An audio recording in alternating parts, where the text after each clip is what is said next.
Rice Competitiveness Enhancement Fund o RCEF, 4 na taon na. 4 na taon na ngang nagseserbisyo ang RCEF sa ating mga magsasaka. Patuloy ang RCEF sa pagpapalakas ng puwersa ng mga magsasaka ng ani at kita ay patuloy na tumaas. Sa pamamagitan ng RCEF, mas kaya nang makipagsabayan ng magsasakang Pinoy sa banyagang exporter ng bigas. Taong 2019 nang ipatupad ang Rice Tarification Law kung saan ang nalilikom na taripa mula sa mga importer ng bigas ay siyang ginagamit na pondo sa RCEF. 10 bilyong piso ang pondo ng RCEF na nakalaan para sa libreng makinarya, libreng certified inbred seeds, libreng pagsasanay o training at mga babasahin. Kasama na rin ang pagpapautang na may mababang interes. 5 bilyong piso ang nakalaan para sa makinarya sa pagsasaka kung saan libreng makatatanggap ng makinarya ang mga kwalipikadong kooperatiba.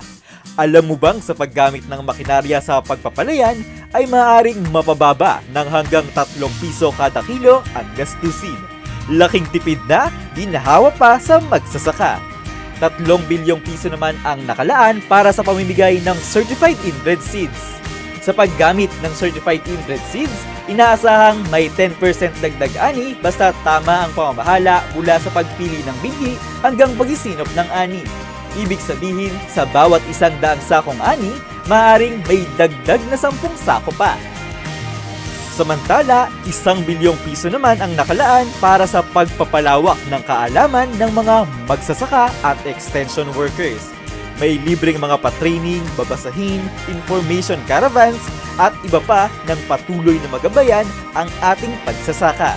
Mayroon ding 1 bilyong pisong pondong inilaan na pwedeng mahiram ng mga magsasaka na may mababang interes.